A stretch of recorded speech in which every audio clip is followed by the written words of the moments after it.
Hello, Washington Commanders fans. Get ready because the news I'm about to give you is about our next challenge, and the forecasts are not looking good at all. We're facing the Detroit Lions, a team that comes in with an incredible streak of 3 years without losing 2 consecutive games in the regular season. I know the situation is already tough, but this brutal statistic shows the depth of the hole we've dug ourselves into. Stick around until the end because I'll show you what the analysts are saying about this matchup and why they are giving our team no chance at all. And don't forget, we have a final piece of news that will make you want to watch this game, so stay until the end to understand what I'm talking about. And of course, don't forget to leave a like. It's just a click, it's quick, and it's all I ask. Another week of Washington Commanders football brings yet another round of predictions, both bold and game-related. And as a fan, my heart is heavy. Although expectations around our team have hit a new low due to the inconsistency shown in the current streak of 4 consecutive losses, not everyone has lost faith in Coach Dan Quinn's team. Unfortunately, none of those who maintained their faith were part of the NFL.com analyst panel or wrote the bold predictions column on the league's website this weekend. That says a lot about what they expect from us. Washington didn't get a single prediction right in the column, with all 5 league analysts choosing the Detroit Lions to hand our team a 5th consecutive loss. It's a total vote of distrust, and we need to be realistic about it. The Detroit Lions come into this game after a 27-24 loss to the Minnesota Vikings in Week 9. This is the second loss in just 3 games for Dan Campbell's team, and they will play away in their next 2 matches. While they are favored to win this game, the Lions will not underestimate Washington, which will look to dominate in all 3 phases of the game. The Washington Commanders, on the other hand, return after a humiliating home loss of 38-14 to the Seattle Seahawks. Even worse was the loss of our quarterback Jayden Daniels, who injured his arm in the 4th quarter and is out indefinitely. The Commanders will have to deal with the questionable decision to keep Daniels on the field during the blowout, opting for veteran Marcus Mariota as the starting quarterback moving forward. The betting houses are considering the Detroit Lions as 8.5-point favorites on the road, with a projected total of 48.5 points for the game. It's a scenario that shows just how tough Sunday's game will be. Ali Bhanpuri, Senior Director of Content and Editorial for NFL.com, made a strong case for the Lions' victory, and his words are a cold shower for us. He stated that the Commanders come into this weekend's clash after one of the most demoralizing performances in the recent history of the franchise. Washington's defense exacerbated the situation, giving up 31 points in the first half to the Seahawks' offense, one of the top 10 in the league, along with the numerous injuries suffered by the team.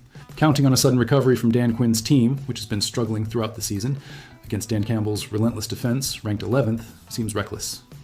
Bhanpuri continued, questioning whether, even if the Commanders manage to keep Jared Goff and company below their season averages, they can also count on Marcus Mariota to lead multiple touchdown drives, probably at least 3, against the 8th best defense in the NFL. He thinks it's possible, but achieving that level of complementary play has been rare for the Commanders this season. Additionally, the Lions lost last Sunday, which makes him even more confident in them this week. And here comes the brutal statistic. Detroit hasn't lost 2 straight games in the regular season for over 3 years, the longest active streak in the NFL. This streak of the Lions is something scary for us. Not only do they bounce back quickly under Dan Campbell's leadership, but they also tend to punish opponents after a loss, winning by an average of 16.6 points. While Bhanpuri doesn't expect the Lions' streak to end on Sunday, he mentioned that the uncertainty in their offensive line, with left guard Christian Mahogany out and tackles Taylor Decker and Penei Sewell not practicing on Wednesday, is something to watch for. This is the only glimmer of hope we have, as Decker is officially questionable, while Sewell has been cleared to play against the Commanders. Further deepening the unfavorable predictions for Washington, fantasy football analyst Michael Florio forecasts a big day for the Lions quarterback, while predicting a terrible day for the home team's defense. Florio predicts that Jared Goff throws 5 touchdown passes against Washington. He explains that Goff and the Lions' offense have regressed a bit in the last month, with the veteran quarterback throwing only 5 touchdown passes in his last 3 games. But this week, Goff will have a favorable matchup against the Commanders, who have allowed the 4th most touchdown passes this season and the most in the past 4 weeks, 11 tied. It's a scenario that leaves me very worried about our defense. This is a frustrating battle for both sides. Detroit has been dealing with its own inconsistencies lately, and a loss to the Commanders could be the last straw for their fan base, which would start calling for offensive coordinator John Morton's dismissal. Meanwhile, the calls to replace several members of the Commanders' coaching staff are already quite intense, and in a way, a win this weekend would leave some of those calling for change even more upset. But hey, as a fan, I'm willing to go down that path if Washington is. I just want to see the team fighting and showing some grit on the field. As a fan, I know the odds are against us. The Lions' streak is impressive and our team is in a very delicate moment. But in football, anything can happen. We need a miracle, an inspired performance from Marcus Mariota, and a defense that can rise above itself. It will be a test of character for all the players and the coaching staff. I just hope they step onto the field with the mindset to fight until the last second, regardless of the score. Now, get ready, because what I'm about to reveal is something no one expected from our future Hall of Famer, Von Miller.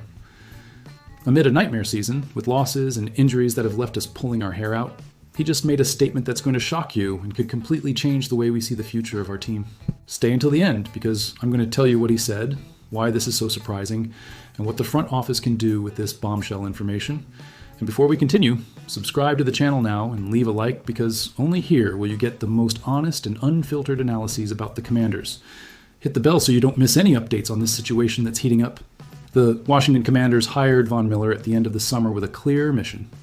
The front office had serious concerns about their pass rusher unit, so General Manager Adam Peters acquired a future member of the Pro Football Hall of Fame who could provide short-term relief as a rotating presence and mentor. Miller has shown flashes of quality on the field, with his experience and game intelligence still evident.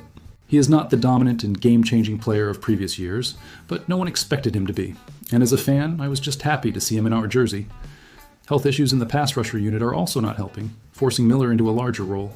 Most fans, myself included, thought this would be Miller's last season before his retirement. We thought the Commanders represented a chance for the player to win another Super Bowl, a last great challenge in his career, but unfortunately, it didn't work out as we hoped. Despite the disappointment with the team's campaign, the former Texas A&M star is still not ready to end his NFL journey. And the most surprising thing is that he not only wants to keep playing, but has also expressed a desire to stay with the Commanders beyond 2025. That's the bombshell no one saw coming, and that could spark a big debate. During the latest edition of his Free Range podcast, Miller openly highlighted his desire to continue playing after 2025, showing that his passion for the sport is still very strong. He also clearly stated that he wants to remain in Washington, pointing to Coach Dan Quinn as an important reason for this decision. His words were straightforward and full of conviction. I hope I can continue here with the Washington Commanders. If I can be in an environment like this with the coaching staff like DQ Dan Quinn, I can definitely play next year. He will turn 37 next season and has nothing left to prove, but the competitive fire still burns brightly within the player. The Commanders are doing a good job managing Miller's repetitions and practice time this season, trying to preserve his body. However, the team also has an urgent and undeniable need for younger, more explosive players on the defensive line who can be the foundation for the franchise's future. Adam Peters has not done enough to strengthen the options for pressuring the opposing quarterback in Washington during the preseason, and no one can deny that now. Therefore, the young leader of the front office cannot make the same mistakes next year and needs to focus on talents that can grow and develop with the team in the long term. The right and strategic investment is necessary, whether it's a high-level draft pick that brings generational talent or signing a well-known free agent who can have an immediate impact, to bring the youth and explosiveness that we desperately need. The Commanders need a drastic change in direction, and these rebuilding plans may not ultimately include Miller, no matter how much we like him. Miller has 4 sacks on 35% of Washington's defensive plays, which is not bad, but his performance has declined significantly in other aspects of the game. Time has taken its toll on the Super Bowl 50 MVP, so it would be a big surprise if his stay with the Commanders lasted more than a year. The Commanders need a radical change in their roster-building approach, and this is something that all of us fans are clamoring for. They cannot continue to rely on aging veterans who have passed the peak of their careers and who are often more prone to injuries. The oldest roster in the NFL reflects this flawed strategy, and while injury issues haven't helped at all, the inability to generate consistent pressure on the opposing quarterback has been a determining factor in our losses. It's a matter of long-term planning and ensuring that the team has the necessary talent and depth to truly compete in the future. And while Miller wants to continue his brilliant career and has an evident affection for the team and Coach Quinn, it is unlikely that he will be in Washington when the situation becomes critical and the management starts making tough and unpopular decisions about the future of the roster. We understand the human side and the passion of the player, but the NFL business is cruel and requires decisions to be made with the best long-term interests of the franchise in mind, even if it means parting ways with an icon like Von Miller. It's a crossroads for Adam Peters, who will have to balance respect for veterans with the urgent need for rebuilding. Now I want to know your honest and unfiltered opinion on this statement from Von Miller. Do you think the Commanders should grant him another year on his contract, even with the need to rejuvenate the defense and seek younger talent? Or does management need to be cold and focus solely on the future of the franchise, regardless of the player's desires? Respond in the comments, because this discussion can reveal a lot about what the fans truly expect from management at this critical moment, and how you see the balance between loyalty and rebuilding.